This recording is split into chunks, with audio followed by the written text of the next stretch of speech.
Oh, sini kan. Nanti kan ditransfer aja kan, butuh video atau foto? sembarang aja. Oh, nanti ada ini kita bahas apa? Kan viral no Justin. Cerita saja mungkin Iya, iya, pengalaman dia. sisi itu sisi. Kalau mengenai biasanya riwayat hidup, Oh iya. singkatnya dan sini.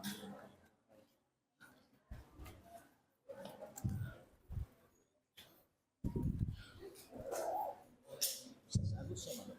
Agus di ya dia di saya itu. A'udzubillahi minasyaitonirrajim. Bismillahirrahmanirrahim. Allahumma ishrah li sadri wa yassir li amri wahlul 'uqdatam min lisani liyafqahu qawli. Alhamdulillahirabbil alamin.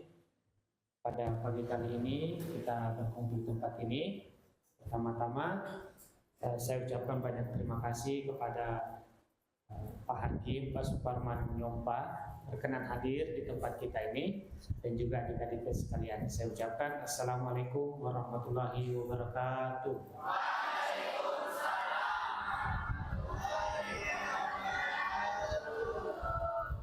Alhamdulillah pada hari ini sangat berbahagia karena kita bisa belajar langsung dari Pak Suparman Nyompa sebagai seorang praktisi hukum.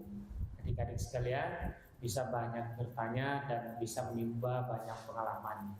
Kebetulan Pak di sini banyak anak hukum mahasiswanya, banyak yang kuliah di mereka santri sambil kuliah di Fakultas Hukum Universitas Nahdlatul Ulama di Matraman. Oh, sudah ada semester 6 semester. Ada semester berapa yang paling? Oh, 4 dan 5. 5, oh yang masuk 5. Semester 5. Minat hukum di sini banyak yang tinggi, banyak yang mau jadi pengacara, Pak. Ada yang mungkin mau jadi hakim. Nah, insya Allah dari nanti kita mendengarkan pengalaman beliau selama menjabat menjadi hakim. Karena dari pengalaman itu bisa menjadi inspirasi, bisa menjadi penyemangat buat kita untuk terus belajar dan terus menimba ilmu. Di samping kita nyantri di sini belajar kitab kuning, ngaji kitab kuning, belajar bahasa Arab, nahwu, balago dan seterusnya. Di samping itu pula kita memahami ilmu-ilmu lain. Jadi di sini banyak ada jurusan akuntansi dan yang mengambil kuliahnya. Tidak panjang lebar, saya bacakan sedikit riwayat hidup dari Pak Suparman Nyompa. Lahir di Sengkang, Kabupaten Wajo, 16 Februari 1965.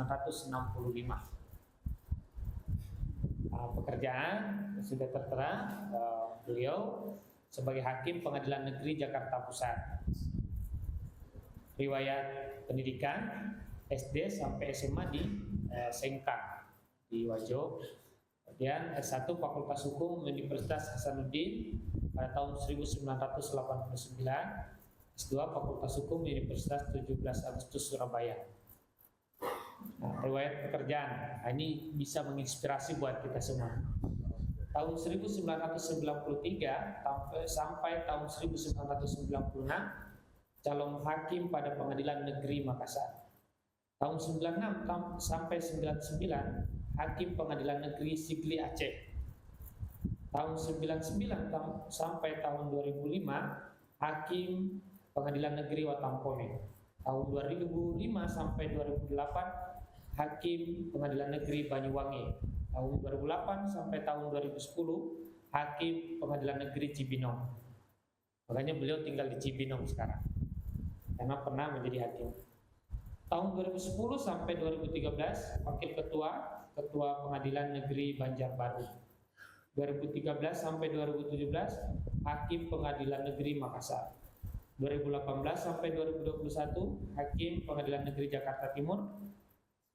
2021 sampai sekarang Hakim Pengadilan Negeri Jakarta Pusat. 2013 ini yang menghubungkan kita dengan beliau adalah pendiri Pondok Pesantren Al-Hadi Al-Islami di Kabupaten Wajo, Sulawesi Selatan.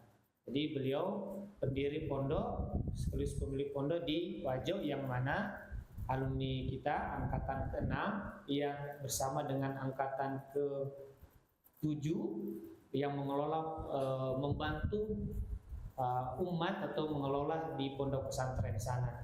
Jadi kenapa kita terhubung dengan beliau? Karena satu frekuensi, yaitu sama-sama pengembangan pondok pesantren. Tanpa berpanjang lebar, kepada beliau kami persilahkan. Terima kasih. Bismillahirrahmanirrahim. Assalamualaikum warahmatullahi wabarakatuh.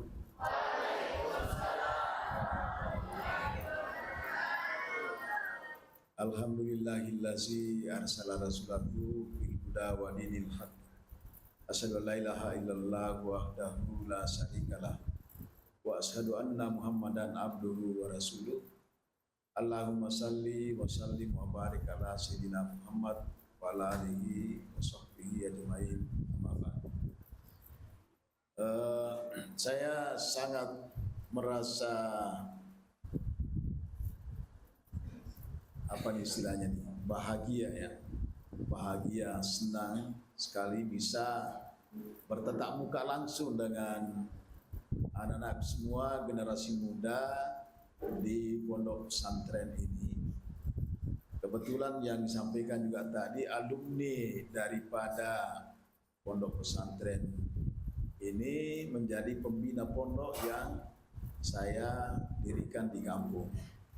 Cuma bedanya kalau ini kan di kota, apalagi ibu kota negara sekarang masih di sini kan.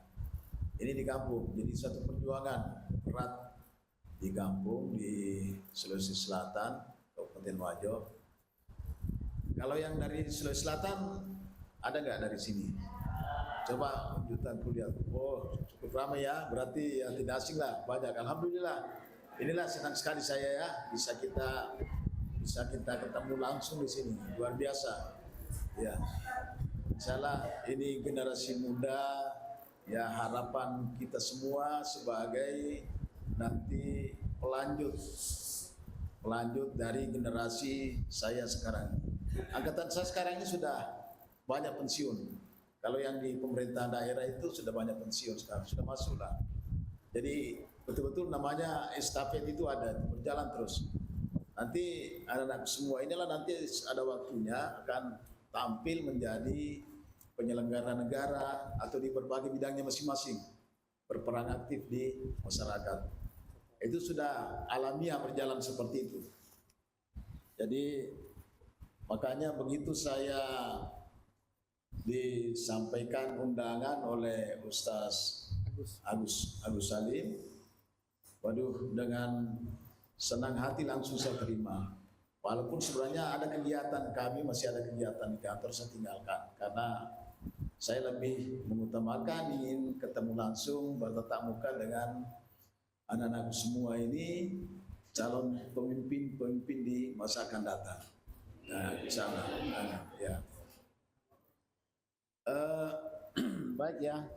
Jadi materi yang disodorkan kepada kami oleh panitia adalah mengenai supremasi hukum di era digital ini.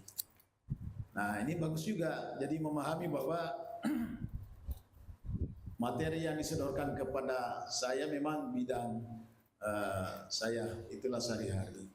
Jadi saya terus terang tidak ada latar belakang dari pondok pesantren. Kan dibacakan tadi saya kebanyakan di sekolah umum.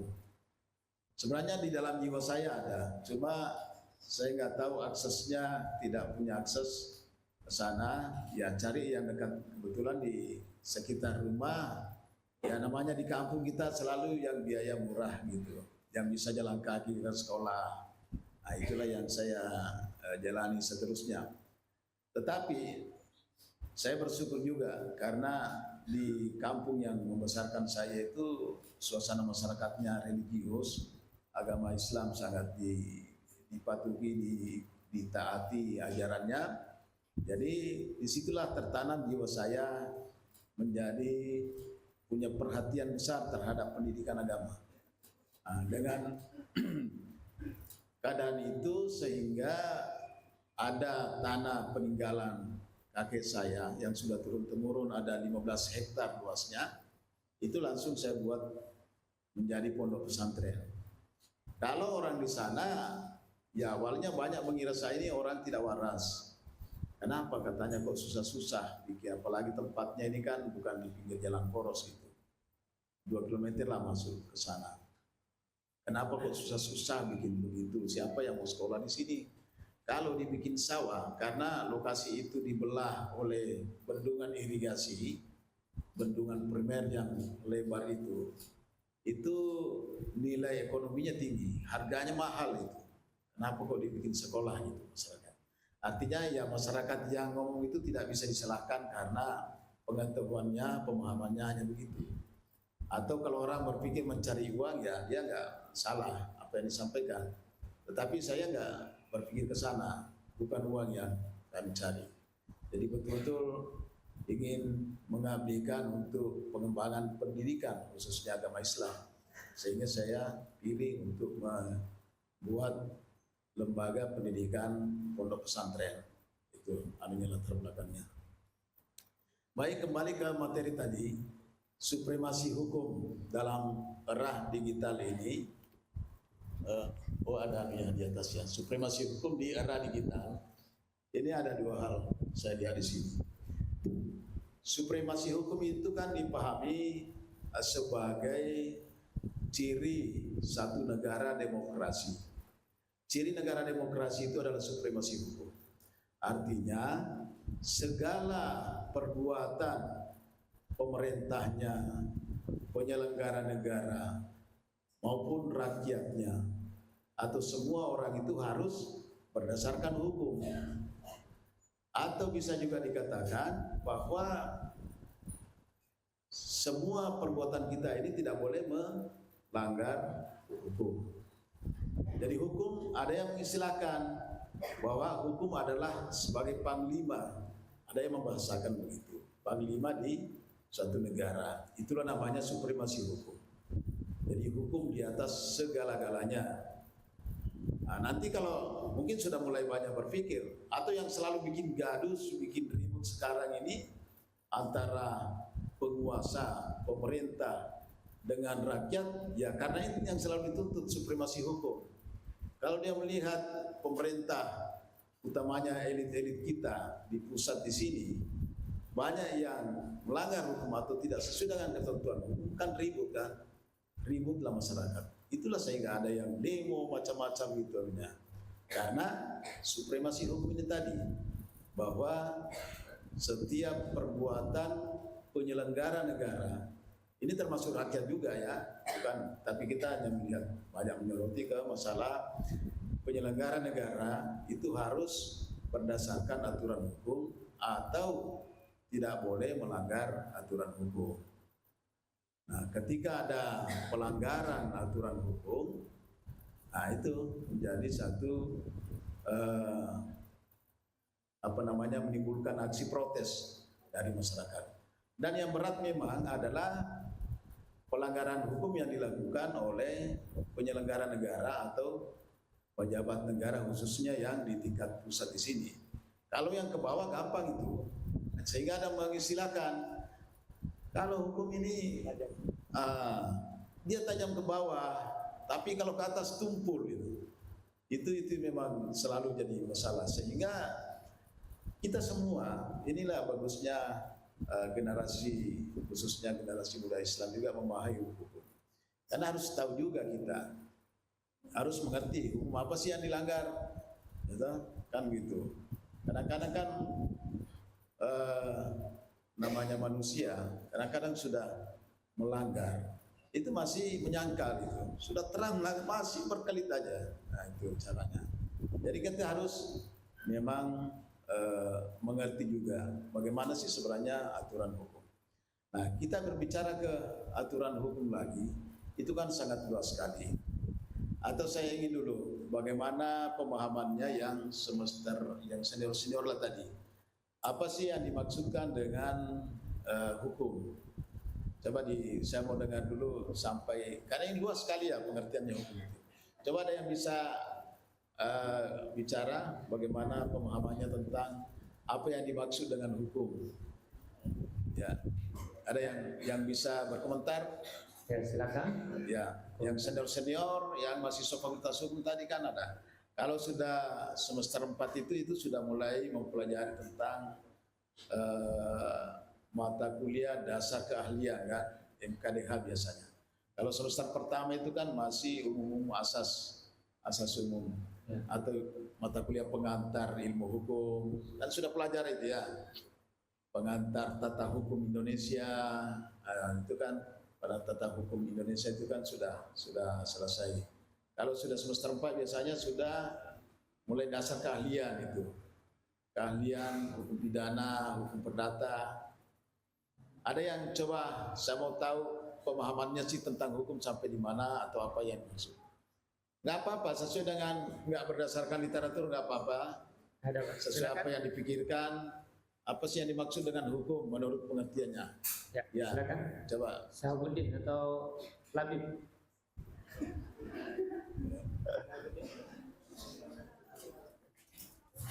Kalau Sahabuddin dari Ambon. Oh ya. Oh. Ya, kenalkan nama dan asal. Oke, terima kasih atas kesempatan yang diberikan. Perkenalkan nama saya Sahabuddin Karatau. Iya. Berbicara mengenai hukum. Ya, berbicara mengenai hukum.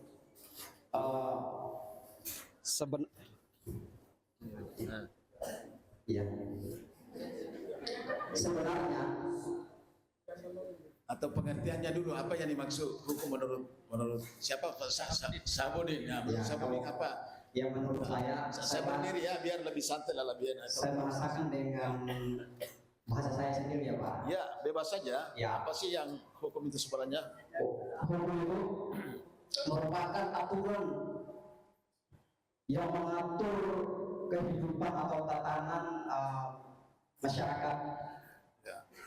dalam suatu lembaga atau suatu organisasi, termasuk organisasi terbesar yaitu negara. Ya, jadi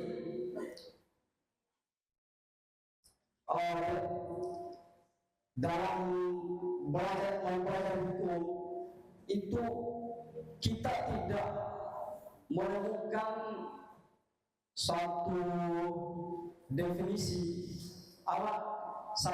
suatu definisi mengenai hukum yang lebih mendalam, karena ada orang yang mengatakan bahwa hukum Baik, sudah stop ya. Saya sudah ambil poinnya tadi, sudah ada poinnya. iya. Sudah. Jadi benar itu ya, karena memang pengertian hukum luas sekali. Intinya tadi kan hukum itu adalah aturan yang mengatur, dia sebutkan antara lain organisasi, kelompok masyarakat, itu masuk itu. Ya. Jadi sudah kena lah dia ya. Cuma memang pengertian hukum itu sangat luas sekali, belum bisa menjangkau seperti apa yang disebutkan itu saya tadi. Karena dia hanya bilang sekumpulan peraturan. Ada juga mengartikan bahwa hukum itu adalah norma atau kaidah-kaidah yang mengatur bagaimana seharusnya kita bertindak, bagaimana seharusnya kita berbuat. Apabila norma atau kaidah-kaidah ini, atau kalau istilahnya tadi Sahabuddin peraturan itu ya, apabila itu dilanggar, maka ada sanksinya. Ini yang membedakan dengan yang lain. Ada sanksi. Ada sanksinya kalau dilanggar namanya kaidah hukum ini. Karena di dalam kehidupan kita ini bukan cuma kaidah hukum yang mengatur kita, ada juga namanya kaidah agama atau norma agama. Yang paling banyak tahu ya anak-anak semua di sini, santri yang mana ajaran agama itu ada. Bagaimana kita melaksanakan ibadah, sholat, bagaimana kita hubungan dengan orang tua, ada aturannya kan. Bagaimana kita berbicara dengan guru, itu semua ada. Itu aturan semua, itu norma namanya itu. Ada juga namanya norma kesusilaan. Nah itu juga yang mengatur kehidupan kita masyarakat ini. Jadi bukan cuma hukum saja. Ini hanya satu bagian tadi. Kalau norma kesusilaan itu yang menyangkut masalah susila. Bagaimana adabnya kalau kita keluar dari rumah yang mana harus ditutup di badan kita ini, menyangkut kesusilaan itu namanya. Jadi ada aturannya, itu aturan juga. Nah, kemudian ada lagi namanya kesopanan, norma kesopanan atau kaidah-kaidah kesopanan. Inilah mengatur bagaimana kalau kita berbicara dengan orang tua atau dengan guru kita, ya, apakah boleh sambil makan kita berbicara, kesopanan namanya. Jadi ada 4 norma yang mengatur kita. Ya, yang membedakan norma-norma ini tadi dengan norma hukum itu adalah sanksi. Kalau kita melanggar norma kesusilaan, tidak sama dengan hukum, langsung sanksinya tegas, keras itu. Kalau susila kan orang dicemoohin, ya toh? Atau dibully biasa kalau di media sosial gitu. Itu jadi ada rasa malu gitu. Sanksinya seperti begitu. Tapi kalau norma hukum ada sanksinya bisa berupa pidana penjara, orang di penjara itu kan tegas itu kan. Atau ada hukuman denda, membayar denda misalnya gitu. Itulah yang membedakan dengan norma agama, norma kesusilaan dan kesopanan dan lainnya. Nah, kembali kepada supremasi hukum lagi tadi, dikatakan bahwa semua perbuatan pemerintah, penyelenggara negara maupun rakyat itu harus sesuai dengan hukum atau tidak boleh melanggar ketentuan hukum. Dalam hukum ini lagi dalam masyarakat, banyak lagi jenisnya. Ada hukum administrasi negara, ada hukum pidana, ya, hukum apa? Tata negara, itu menyangkut pemerintahan itu, mengenai jabatan-jabatan, ketatanegaraan, lembaga-lembaga negara, eksekutif, yudikatif itu. Banyak sekali ya, banyak sekali. Ada hukum pertambangan, ada hukum perikanan. Nah, ini kan yang sering menjadi ribut, bermasalah di masyarakat karena adanya pelanggaran hukum, ada pelanggaran norma-norma hukum itu tadi yang sering tidak dipatuhi atau tidak diproses. Kalau dia dilanggar kan mestinya diproses ini. Nah, ini yang jadi sering masalah. Karena namanya supremasi hukum, itu kan tidak boleh istilahnya pandang bulu. Siapapun kita di dalam satu negara hukum ini, itu harus patuh taat kepada hukum. Setiap orang diperlakukan sama di depan hukum. Apakah dia seorang pejabat, apakah dia masyarakat biasa, itu harus sama kedudukannya di depan hukum. Nah, itu kan yang sering semua menjadi karena ada aturan hukumnya itu sehingga ada landasan orang untuk bertindak. Ada landasan untuk melakukan aksi protes. Ini yang terutama. Makanya sekarang yang yang paling efektif kritiknya atau protesnya itu dari kalangan kampus, mahasiswa khususnya gitu ya. Kalau ada pelanggarannya, kalau yang lainnya atau perorangan yang bergerak, ini kan baru-baru juga diperlihatkan lagi. Ada dilihat penyelenggara negara, pemerintahan ini tidak sesuai dengan hukum. Kamu bergeraklah semua kan, bergeraklah. Dan rancangan dari mulai undang-undang sudah ada skenario di situ bahwa ini akan pelanggaran hak-hak konstitusi, terutama masalah konstitusi. Ini ada pelanggaran. Nah, sehingga yang paling efektif bergerak ini memang saya lihat dengan faktanya semua dari mahasiswa, dari kampus gitu. Akhirnya karena udah tahu bahwa ini adalah satu pelanggaran, makanya kita harus mengerti sudah satu pelanggaran terhadap konstitusi atau hukum dasar negara kita. Nah, itu harus kita bersatu padu untuk menghadapinya atau melawannya. Kalau hanya perorangan itu nggak bisa. Nah, bagaimana sekarang penegakan hukum kita kaitkan lagi di arah digitalisasi, era digital. Kalau mengenai masalah digital mungkin anak-anak semua yang lebih ahli lah mengenai internet itu ya. Yang jelas untuk menjawab tantangan ini banyak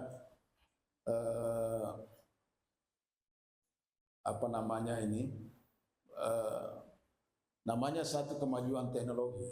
Ini luar biasa juga manfaatnya. Nah, di samping ada manfaat yang begitu luar biasa, namanya internet, media sosial yang jaraknya jauh dari Sulawesi dengan di sini, kita bisa dengan waktu singkat bisa berkomunikasi. Kalau zaman dulu itu, zaman saya dulu sekolah, belum ada namanya internet ini. Kita mengirim surat ke orang tua, minta uang, kirim. Itu pun kalau ada kerabat, ada keluarga misalnya yang pulang kampung, tulis surat, titip. Jadi sekian lama waktunya baru bisa sampai surat itu. Barulah diketahui bahwa oh ini anak saya di sekolah kekurangan uang misalnya. Baru dikirimkan lagi, itu fisiknya barang itu, uang dibungkus, diamplopin, baru cari lagi ada orang datang ke kota baru dititip. Itu zaman saya dulu begitu.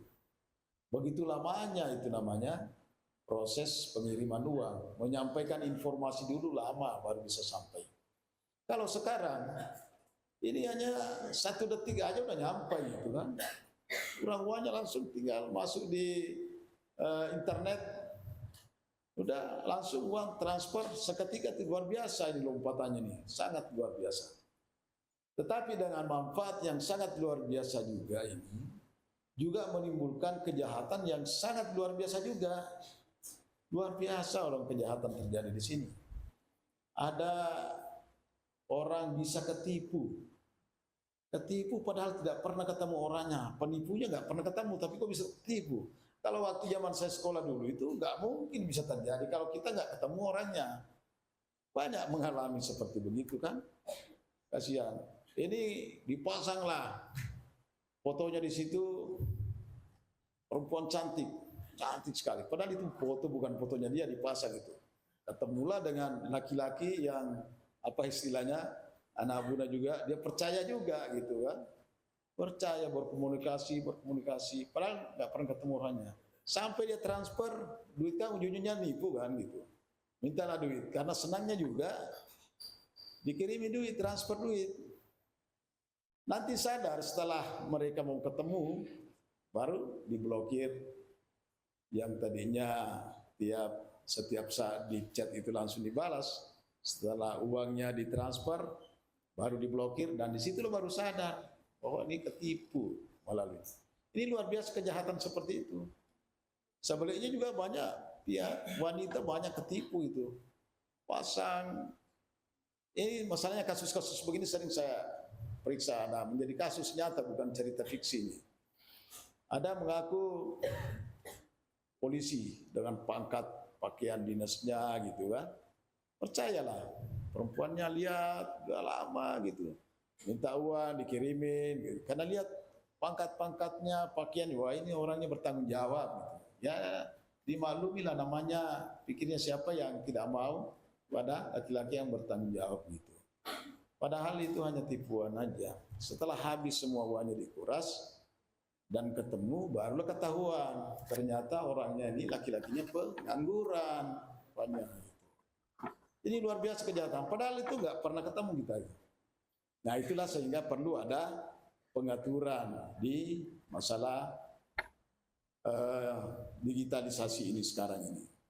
Itulah sehingga pemerintah, dalam hal ini DPR, langsung pada tahun 2008 disusunlah atau diterbitkanlah undang-undang tentang informasi dan transaksi elektronik.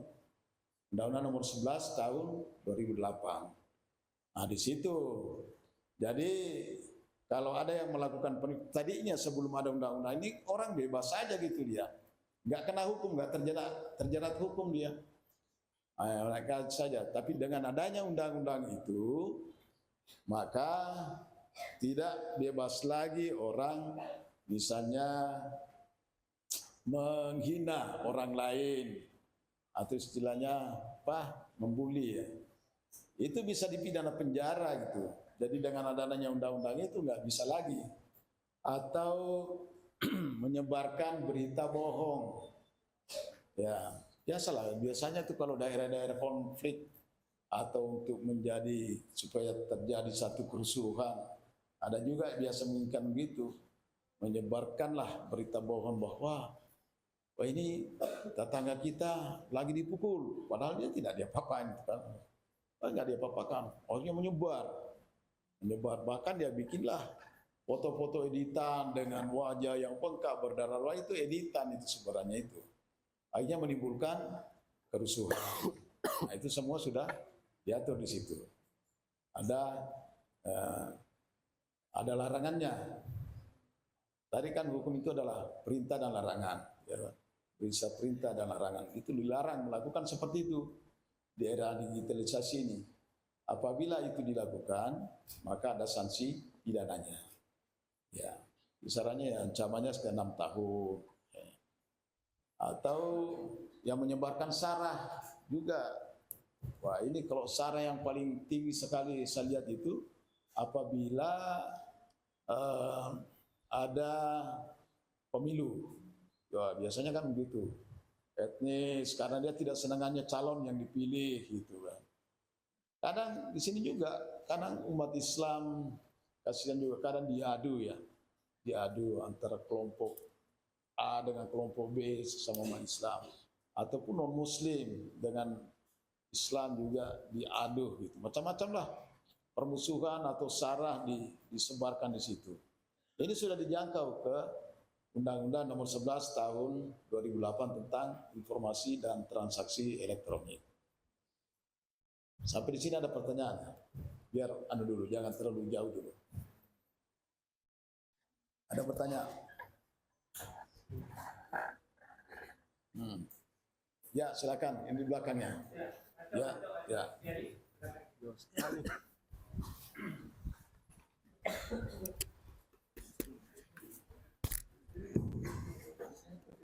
Sampai cok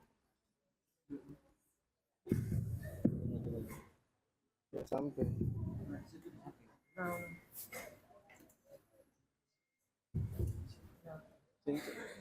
tuh nih cok ya sampai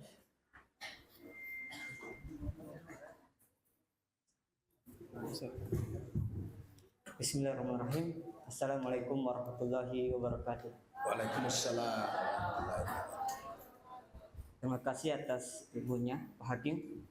Di sini berbagai macam masalah, bahkan kalau kita lihat meninjau kasus dari Vina gitu, di mana kasus Vina itu dia viral akhir-akhir ini gitu, dan padahal kasusnya itu pada tahun 2016.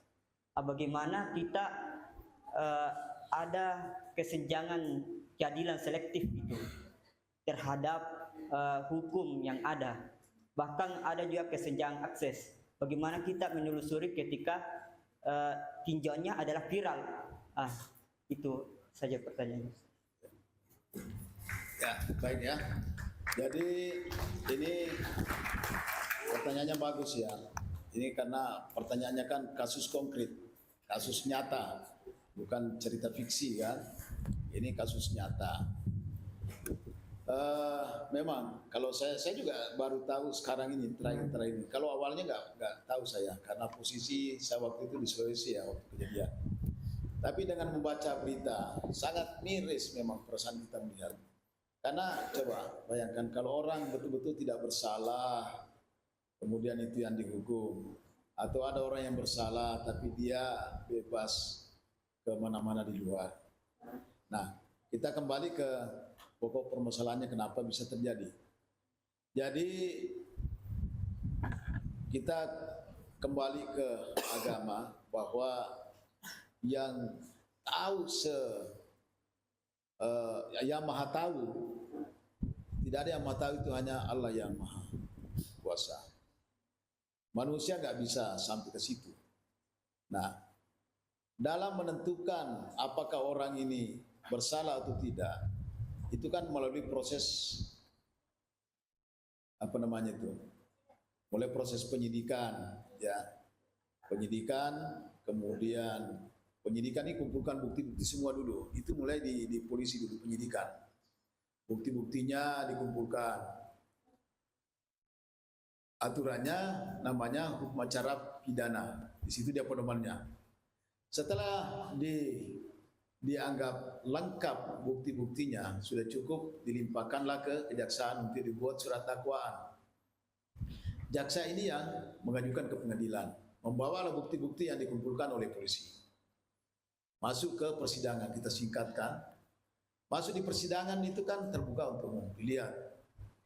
Bukti-buktilah di sini yang ditampilkan, diajukan ke persidangan oleh penuntut umum.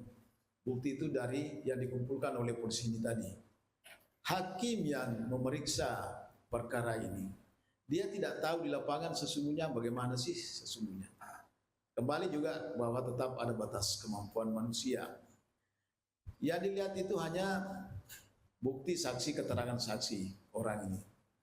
Nah, di sini paling masalah beratnya. Orang kalau sudah disumpah memberikan keterangan di persidangan, maka hakim itu sudah wajib menerima, membenarkan apa yang disampaikan, karena sudah disumpah. Sehingga disitulah di beban tanggung-jawabannya saksi ini ketika dia disumpah, di samping kepada Allah. Kalau Allah itu kan pribadi kita dengan Allah itu. Tapi di samping itu juga orang diancam pidana penjara lagi kalau dia memberikan sumpah palsu atau keterangan berbohong di depan persidangan pada sudah disumpah. Sehingga apa yang diterangkan itu tadi hakimnya sudah wajib terima gitu. Apa yang diterangkan di persidangan. Nah, ini yang kita tidak tahu, saksi yang sesungguhnya dia di luar, di belakang, apakah dia memberikan keterangan karena dia takut? Nggak tahu kalau dia nggak ngomong gitu. Saya ngomong di persidangan, saya ini takut, saya habis dipukul gitu. Maksudnya kalau memang direkayasa umpamanya ya. Tapi ini hakimnya nggak tahu bagaimana keadaan saksi di luar ini. Apakah dia diinjak, dia kepalanya diinjak, lehernya disiksa di sana, dia nggak tahu gitu. Jadi apa yang disampaikan di persidangan sudah diterima dan buktinya.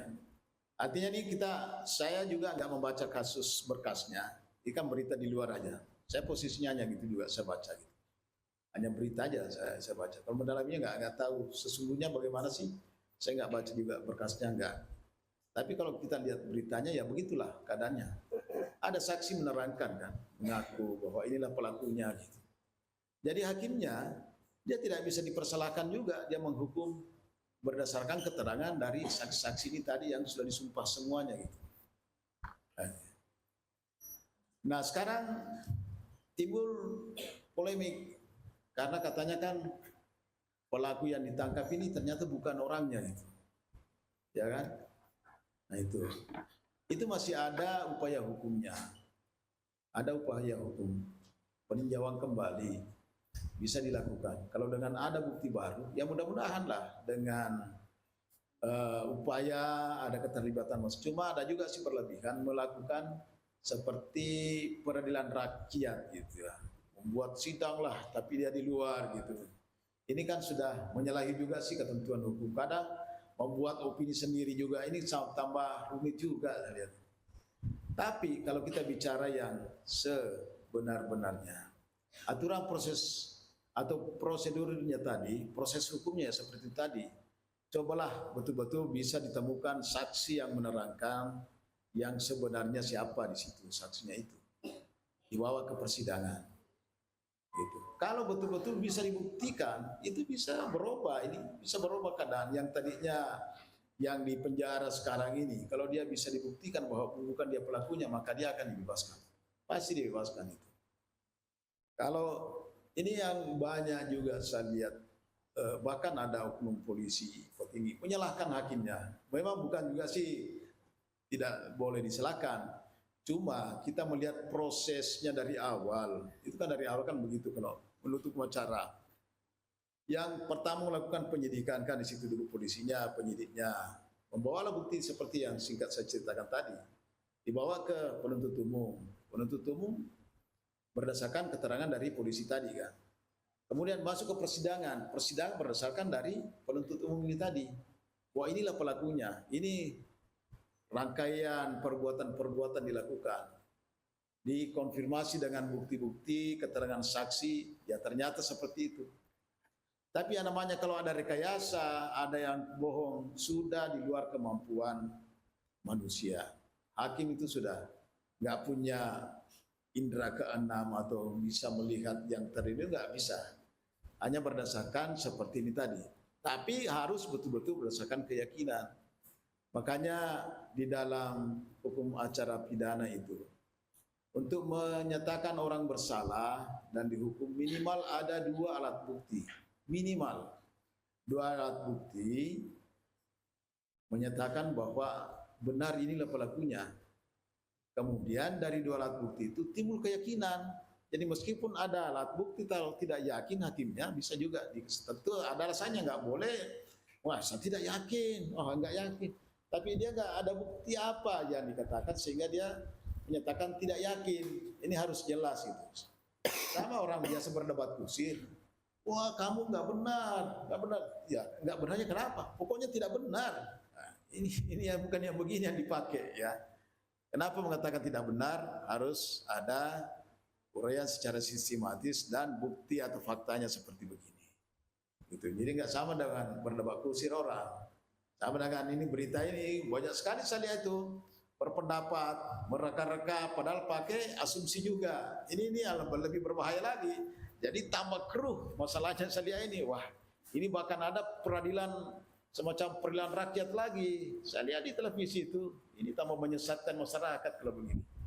Tapi yang jelas intinya bahwa hakim ya, khususnya hakim di situ betul-betul ingin menjatuhkan putusan itu berdasarkan berdasarkan kebenarannya betul itu. Dia bisa salah, bisa saja salah namanya manusia kalau itu tadi dari cara mengajukan buktinya dan keterangan saksinya juga ini dia berbohong, bisa salah. Mana dia bisa mengerti dia bohong atau tidak? Namanya manusia biasa kan. Tapi itulah kekurangan hukum kita. Tapi kalau tidak ada hukum juga tambah kacau juga. Yang jelas keterbatasan kita sebagai manusia seperti inilah kenyataan. Itu ada keterbatasan kita. Nggak bisa tahu segala-galanya. Nah, tapi yang jelas juga namanya pengadilan itu sangat dibutuhkan sekali. Dari sejak ada manusia, ada namanya masyarakat, itu sudah ada namanya pengadilan dari zaman dahulu kala. Karena kalau tidak ada pengadilan, juga orang tidak bisa tentram, tidak bisa aman. Kenapa? Ya orang seperti di alam rimba itu, siapa yang kuat itu yang menang. Coba biasa kita lihat di televisi itu kan, di alam rimba singa, di situ ada harimau, kerbau, kambing. Siapa yang kuat di situ yang menang itu. Yang kecil-kecil ini jadi makanan terus, jadi korban terus gitu. Kehidupan kita manusia ini begitu kejadiannya kalau tidak ada pengadilan. Karena kalau orang mau mengadili masing-masing, istilahnya mau main hakim sendiri, ini pasti kacau terus itu. Siapa yang kuat itulah yang menang itu. Yang kecil-kecil tidak berdaya jadinya. Itu. Jadi saya kira gitu ya. Pertanyaannya bagus, ini kasus konkret tadi. Jadi itu bergantung dari proses peradilannya. Jadi dalam proses ini ada istilahnya itu criminal justice system, ada sistem penegakan hukum pidana. Penegakan hukum pidana mulai dari polisi, kemudian jaksa, penuntut umum, kemudian masuk ke pengadilan. Itulah prosesnya. Namanya penegakan hukum pidana kalau ada pelanggaran terhadap hukum pidana. Karena ini bidang hukum pidana ada yang dilanggar. Barang siapa yang menghilangkan nyawa orang lain, kan ada pasalnya kan? Pasal 338, 340 KUH pidana, maka dia akan dihukum ya minimal 15 tahun, bahkan bisa hukuman mati. Ada yang lain lagi? Ya, silakan. Bagus, ini ada Putri. Ini mahasiswa ya? Oh, mahasiswa, ya. Ini ada mic-nya, tolong mic-nya deh. Oke, terima kasih atas kesempatannya. Perkenalkan, nama saya Marini Zarfa, mahasiswi Ilmu Hukum semester 5. Atas pemaparan yang sangat baik, saya izin bertanya ya Pak. Mengenai kan di ilmu hukum kan dikenai dengan lambang Justitia ya. Kalau teman-teman yang tahu bisa lihat itu gambar yang perempuan mengenakan penutup mata, itu yang melambangkan ketidak berpihakan pada manapun gitu. Namun kita melihat kasus justru bahwasanya aparat hukum sendiri dengan contoh kasus perempuan yang mengenai pengalaman seksual, kekerasan seksual, terus dia mengadu kepada aparat polisi, lalu dilecehkan lagi oleh polisi tersebut sehingga menyebabkan ketraumaan pada masyarakat untuk mengadu lagi gitu. Nah, bagaimana dengan tujuan hukum utama hukum yang menciptakan keadilan dan perlindungan bagi individu itu sendiri? Nah, bagaimana cara memastikan juga bahwasanya agar kasus-kasus yang no viral itu tetap mendapatkan perhatian yang layak gitu kan? Banyak di luar sana mungkin perempuan-perempuan yang mengalami kekerasan seksual atau korban-korban daripada tindak pidana, namun tidak mendapatkan pelayanan yang serius karena tidak viral gitu. Mungkin hanya itu. Terima kasih. Baik ya, namanya tadi siapa? Marini Zarfa. Marini siapa? Panggilannya Marini. Ya, baik. Ini pertanyaannya Marini bagus nih. Jadi di sini ada berkaitan dengan oknum ya. Oknum dengan aturan hukum. Jadi ada yang mengistilahkan, ada dosen saya, guru besar di Universitas Hasanuddin di Makassar, namanya Profesor Dr. Andi Zainal Abidin Farid. Saya sampai sekarang mengingat kata-kata beliau itu. Dia mengatakan bahwa dia lebih memilih oknum hukum yang disampaikan seperti tadi. Dia lebih pilih oknum hukumnya baik, tetapi aturannya jelek, gitu. Kalau ini kan tadi disampaikan aturannya bagus, tapi oknumnya yang jelek ini, kan gitu. Intinya kan gitu bahasanya. Oleh karena itu tahun 70-an itu Prof. Andi Zainal sudah menyampaikan bahwa kalau seandainya dia disuruh memilih, dia lebih memilih oknum yang bagus, oknum aparat hukum yang bagus daripada undang-undang atau peraturan yang bagus. Karena yang sangat menentukan di sini oknumnya di sini. Bagaimanapun bagus bunyi undang-undangnya, kalau oknumnya ini yang tidak bagus, tetapi itu tidak adil bagi masyarakat. Seperti itulah yang terjadi selama ini. Jadi oleh karena itu sekarang semakin banyak tuntutan masyarakat. Bagaimana supaya aparat hukum itu betul-betul bisa menegakkan keadilan dengan baik, yang seperti ini tadi contohkan, ditutup mata tanpa memandang bulu lah. Jangan karena ada intervensi siapa, tetapi betul-betul bisa menjalankan hukum sesuai dengan ketentuan hukum yang berlaku.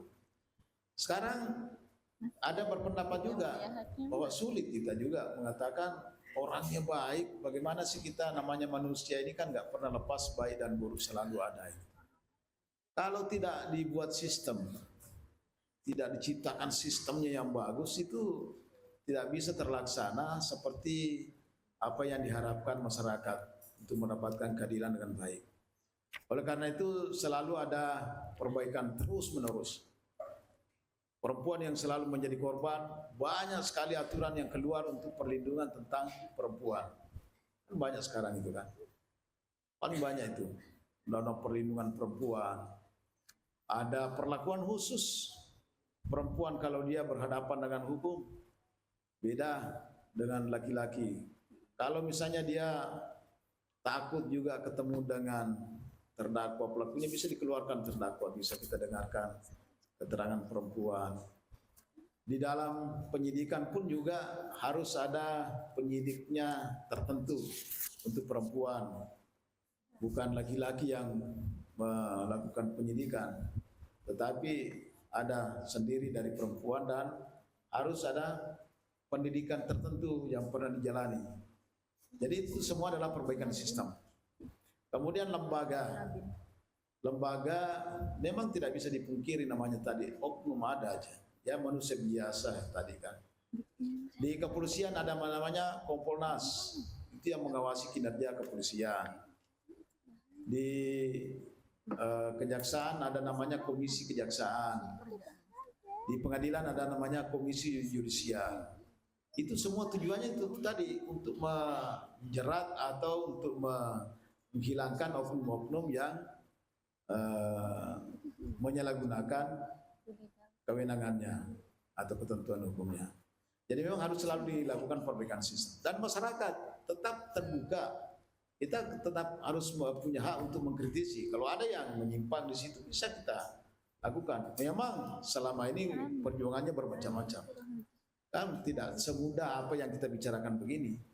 Untuk membongkar suatu kasus yang dilakukan oleh aparat hukum itu tidak semudah apa yang kita ngomongkan. Nah, disitulah diperlukan tetap namanya kritik pengawasan dari masyarakat. Jadi sudah ada lembaga di dalamnya, sudah ada lembaga. Kalau lihat kepolisian kan lembaganya ada apa namanya, Kompolnas. Tapi apakah betul-betul Kompolnas ini sudah bisa menekan atau bisa menghilangkan namanya oknum-oknum yang bermasalah tadi, yang menyalahgunakan aturan hukum atau menyalahgunakan kewenangannya. Nah, itu kan kita lihat faktanya aja lah, bagaimana sih kenyataannya. Dan itu pasti beda-beda itu. Dan ini bergerak terus.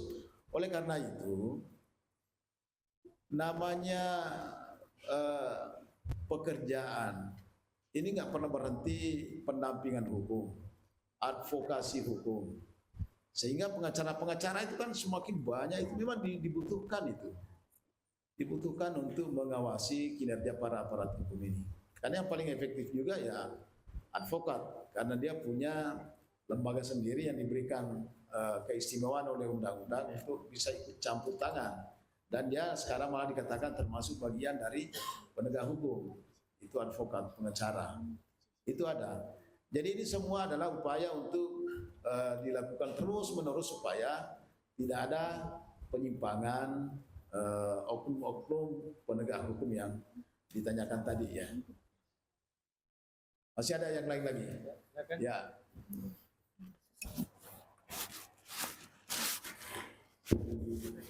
Bismillahirrahmanirrahim.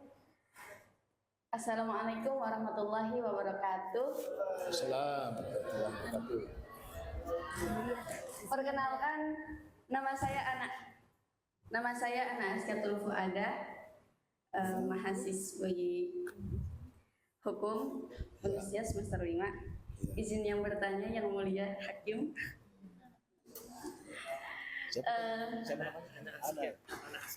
Sebelumnya dikatakan bahwasanya semuanya itu dipandang setara di depan hukum, atau ini sesuai dengan asas equality before the law.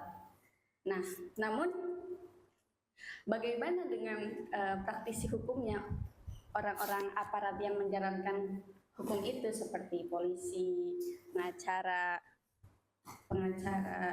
atau hakim, jaksa penuntut umum dan lain-lain? Apakah mereka ini memperlakukan semua kasus itu, semua kejahatan atau kriminal itu dengan setara atau tidak? Karena tidak dipungkiri bahwasanya kasus-kasus yang dia itu dilakukan oleh rakyat biasa, seperti contoh kasusnya Nenek Mina yang dia mencuri 3 kakao, itu dipersulit, mungkin diperpanjang ya sampai beberapa kali persidangan. Sedangkan para pengusaha-pengusaha besar ini kasusnya diringankan hukumannya. Bagaimana? Padahal para praktisi ini atau aparat hukum ini mereka memiliki kode etik, yaitu integritas, keadilan, berlaku adil gitu. Akan tetapi dalam realitasnya banyak yang tidak mendapatkan ketidakadilan. Nah, itu pun atas dasar ketidaktahuan gitu. Misalkan banyak rakyat Indonesia supremasi hukum kan, ini hukum yang di atas. Akan tetapi mereka tidak mengetahui tentang hukum-hukum yang ada dalam Indonesia. Tapi saya juga bimbang yang mulia, karena pekerjaan dari aparat hukum ini juga memiliki bahaya yang tinggi juga. Nah, adanya ancaman-ancaman gitu, adanya teror-teror gitu kan, bahaya yang dihadapi gitu. Terus bagaimana gitu cara pemerintah itu mereka menghandle agar para aparat hukum ini dilindungi gitu, agar mereka ini aman dari teror-teror atau bahaya-bahaya yang intimidasinya. Terima kasih yang mulia. Ya, baik. Ini ada mirip juga ya pertanyaan tadi yang pertama. Ini masalah aparat hukum juga nih, dengan berhadapan dengan aturan hukum ya, kewajiban hukum yang harus dilakukan. Jadi berbicara oknum ini tadi, ya namanya manusia biasa udah pastilah, nggak mungkin. Yang namanya hakim saja sama-sama duduk satu meja 3 orang, itu belum tentu sama pendapatnya atau belum tentu sama karakternya, itu bisa. Itu dalam putusan pengadilan itu kalau murni betul-betul kajiannya secara ilmiah itu nggak masalah itu ya, bagus saja nggak masalah. Tapi kalau yang ditanyakan tadi ini, bagaimana kok ada oknum-oknum aparat hukum ini yang melakukan atau memperlakukan tidak adil lagi kepada pencari keadilan. Nah, itu kan langsung kepada satu orang aja. Kalau majelis hakimnya berbeda pendapat gitu, itu dengan argumentasi ilmu pengetahuan nggak masalah. Yang jelas itu selalu dilakukan perbaikan terus-menerus. Masukan-masukan seperti ini ada kekurangan memang, sering ada kekosongan di dalam hukum kita. Misalnya hukum pidana, orang sudah berdamai, ini sering dulu biasa kecelakaan lalu lintas, orang sudah berdamai itu. Tetapi ternyata perdamaian dibuat itu tidak direspon oleh aparat hukum ini, tetap diproses sampai ke pengadilan. Padahal orang sudah damai dibawa gitu kan. Kenapa dia proses begitu? Tidak bisa disalahkan juga aparat hukum ini, karena aturan hukumnya memang begitu. Aturan yang kita pelajari kan sudah belajar semua. Hukum pidana itu tidak mengakibatkan perdamaian itu orang berhenti di proses hukum. Kan aturan hukum begitu bunyinya. Jadi ini substansi hukumnya ini ya yang perlu diperbaiki. Nah itulah sekarang ada restoratif justice lagi istilahnya. Ini sangat bagus. Saya sangat setuju sekali. Lebih bagus sebenarnya itu. Banyak kalau seperti di Arab Saudi yang kita dengar itu ya. Lebih bagus itu yang ditekankan ke restoratif justice, utamanya perkara atau tindak pidana menyangkut tentang kerugian pribadi orang atau korban pribadi, person orangnya ya, bukan kepentingan umum. Tapi misalnya ada penganiayaan atau ada seperti kecelakaan lalu lintas tadi, yang mengalami penderitaan itu kan korban ini yang teraniaya ini tadi. Itu lebih bagus kita fokus pemulihan ke sana. Karena apalah gunanya pelaku ini di penjara misalnya, apakah luka yang diderita korban itu sudah sembuh? Kan tidak kan? Apalah gunanya orang di penjara bagi mereka yang korban ini tadi. Nah kalau restoratif justice itu penekanannya kepada korban, pemulihan korban itu. Kalau korban sudah misalnya diberikan ganti rugi, bahkan karena dia cacat misalnya sampai anaknya pun dia tanggulangi kebutuhannya, sekolahnya, saya kira sudah cukup lumayan baguslah menyembuhkan luka yang diderita oleh korban begini. Kalau sudah terjadi seperti begini, mereka berdamai, tidak perlu lagi masuk ke pengadilan yang akan bermuara masuk ke penjara misalnya. Sama dengan tadi yang dicontohkan Nenek Mina.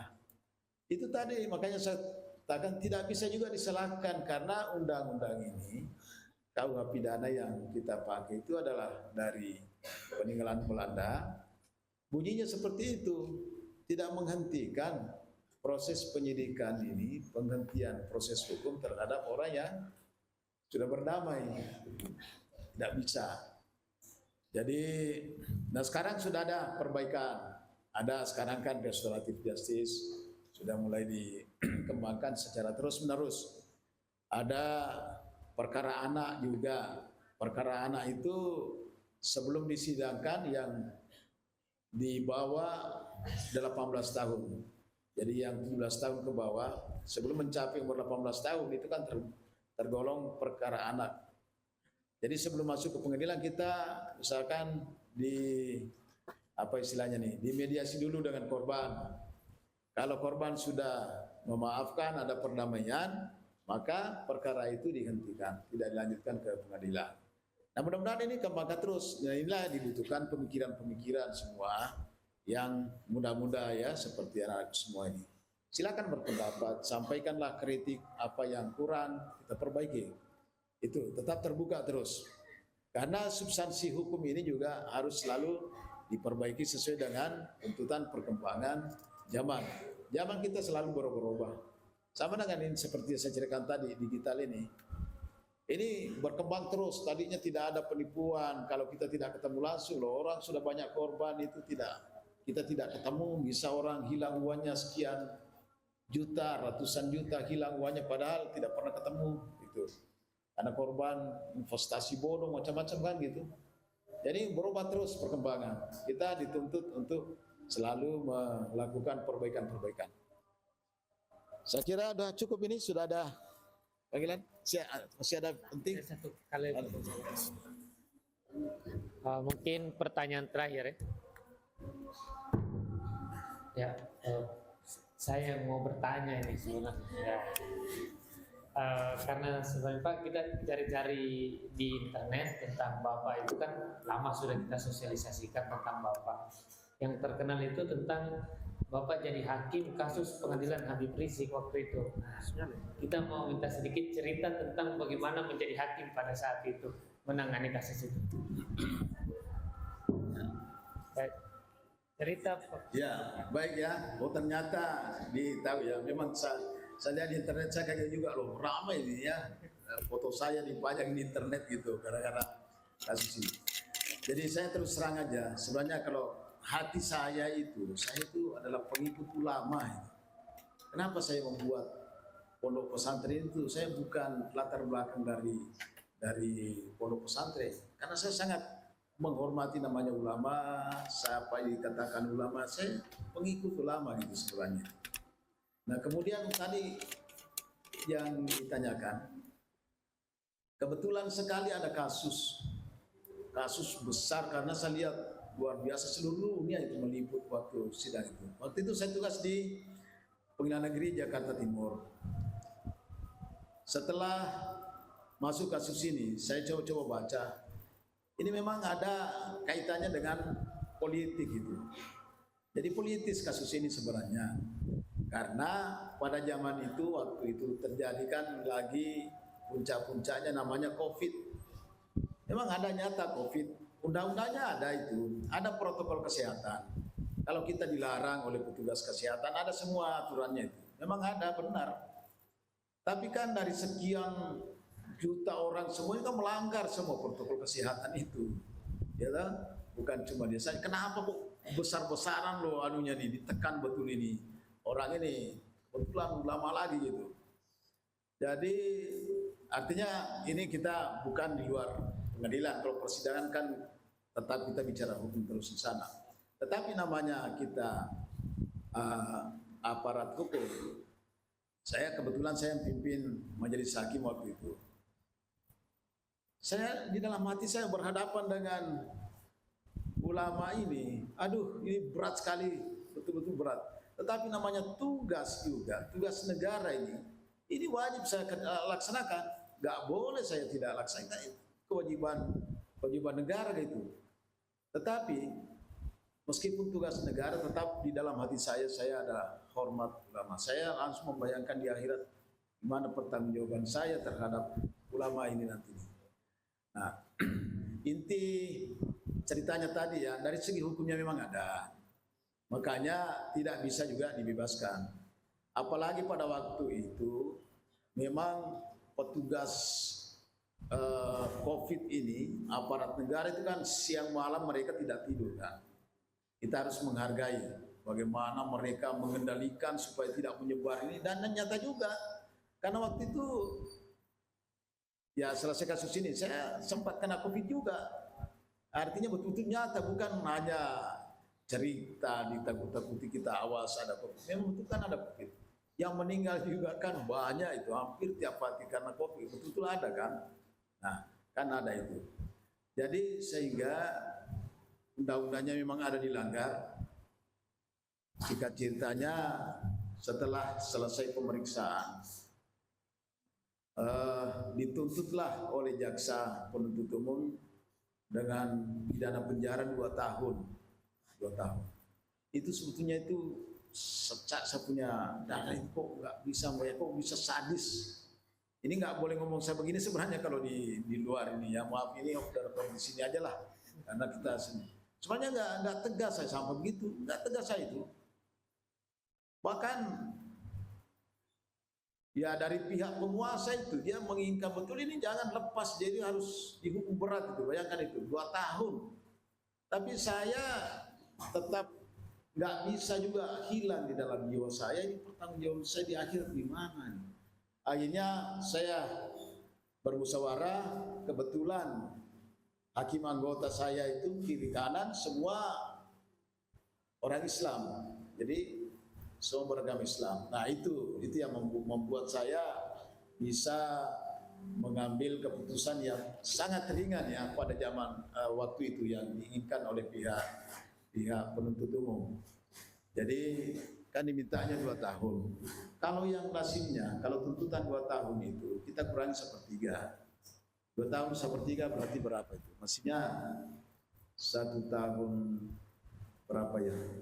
1 tahun 3 bulan ya, lebih lah. 1 tahun 4 bulan gitu kan? Kita kalau dikurangi 1/3 ya.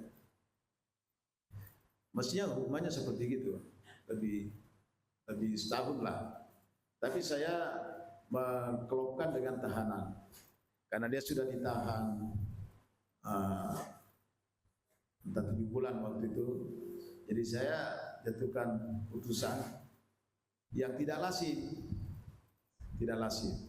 artinya terlalu di bawah dari tuntutan.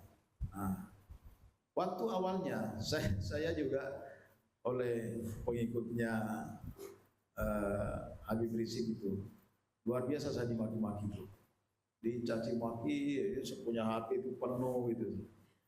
Saya dengan cerita di sekeliling saya yang kelompok kecil, saya mengatakan kalau seandainya saya bukan tugas di sini, saya masyarakat biasa lah, bukan karena tugas negara, saya juga ikut di belakangnya di situ. Saya di situ itu sebelahnya. Tapi karena ini tugas, ini kan saya duduk di sini, saya bilang. Ya, artinya meyakinkan bahwa tidak mungkinlah saya mau menekan seperti yang dilakukan oleh penyidik ya, penyidik dan penuntut umum pada waktu itu. Nah, sampai singkat ceritanya putusan, ya alhamdulillah saya didoakan masuk surga macam-macam lah. Harinya saya juga waktu itu kan, ada yang maki-maki juga. Saya bilang pantas dia hukumannya begitu karena kadrun istilahnya itu ya, kadrun mengadili kadrun gitu ya, kadrun kira kadrun mengadili kadrun gitu. Karena kecewa hukumannya kok ringan gitu loh, keinginannya berat. Saya nggak sampai hati gitu menghukum berat, tapi itu tadi bukan juga dihukum tidak ada aturannya, ada aturan protokol kesehatan ada terbukti.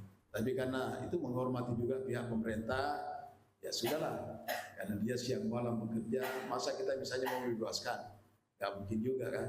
Karena dia nyata-nyata melanggar pasal protokol kesehatan. Intinya gitu. Jadi ya itu tadi, saya tetap sangat menghargai namanya ulama. Jadi saya ini bukan ulama, tetapi saya pengikut ulama. Itulah membuat saya juga berjuang membuat pondok pesantren itu. Dan jauh sebelum kasus ini sudah ada saya buat di sana, di kampung itu kan. Ya mudah-mudahan nanti ada di antara anak semua yang bisa membantu kami juga di pondok pesantren di sana itu, bagaimana bisa mengembangkan.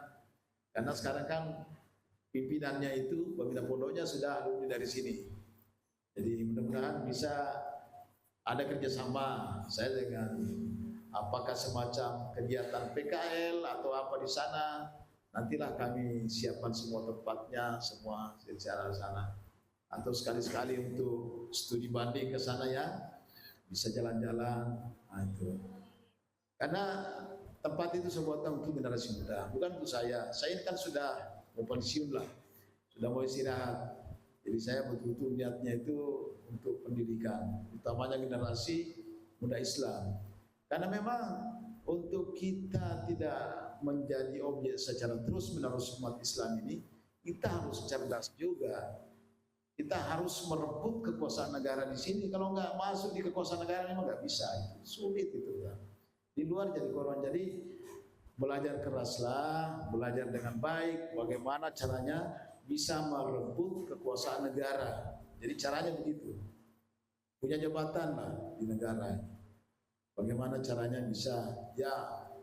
Caranya mudah umat Islam itu sebenarnya. Kalau ini bisa bersatu, bisa kompak, karena ini mayoritas, mesti kita punya suara yang banyak gitu.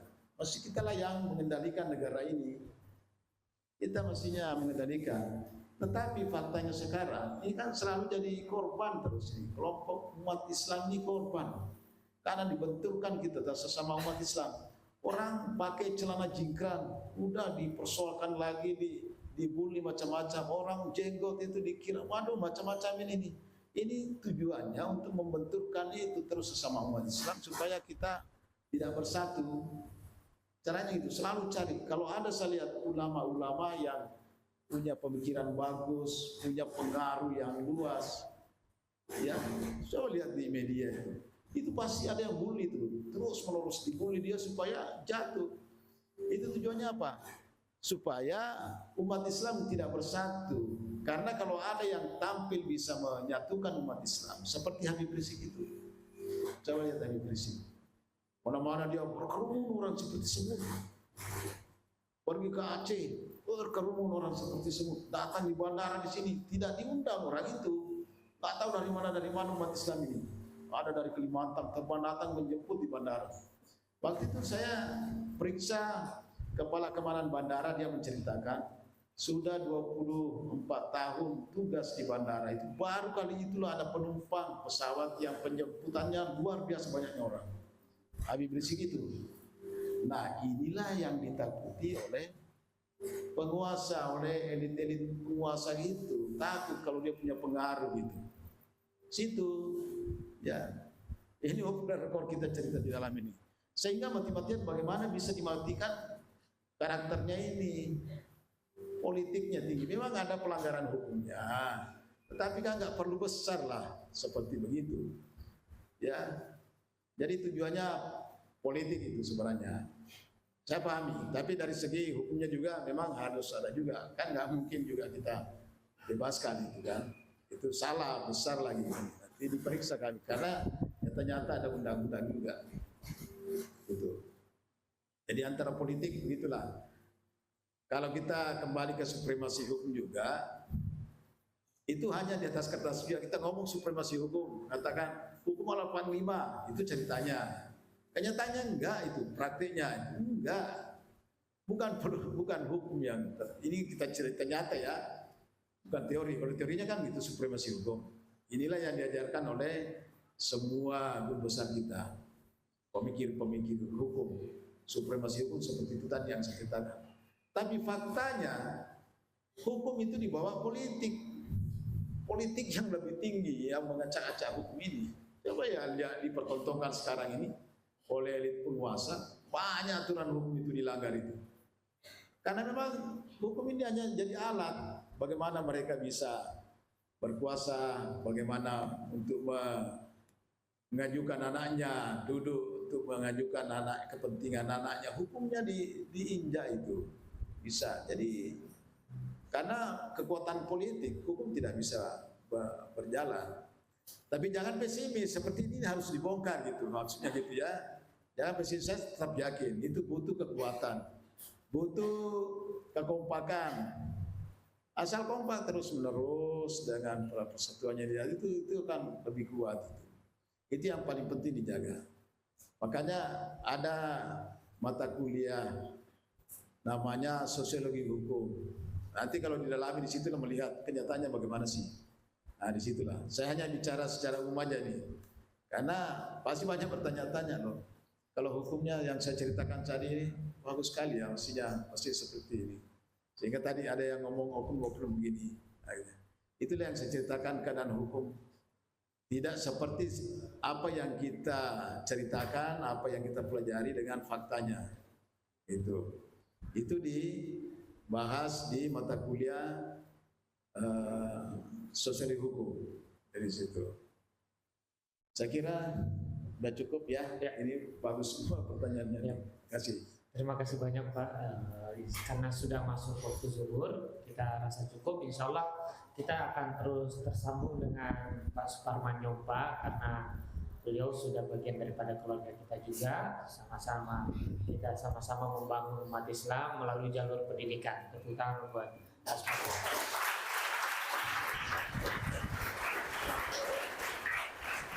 Alhamdulillah ada satu pelajaran yang saya dapat Pak, bahwa walaupun Bapak dalam selalu tekanan tapi selalu menempatkan kebijaksanaan, yaitu sebagai seorang hakim juga tapi juga sebagai seorang umat Islam. Jadi dalam hidup ini memang menempatkan diri itu paling susah. Harus hati-hati dalam menempatkan segala hal. Sebelum terakhir Pak, kita ada pemberian plakat dari Direktur Hotan Institute. Pada Ustaz Agus kami bersilakan. Foto bersama dulu ya, foto bersama.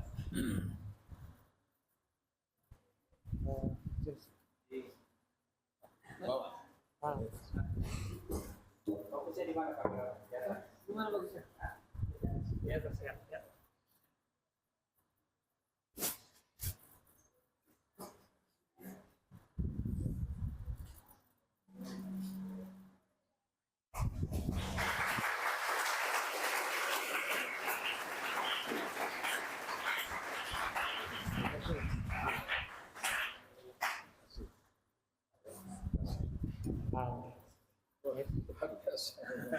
Nanti dititipin aja. Alhamdulillah kita tutup acara ini dengan mengucap hamdalah. Alhamdulillah. Assalamualaikum warahmatullahi wabarakatuh. Di sini karena sana. Oh ya. Ustaz Agus bisa foto sama bersama dengan Kiai.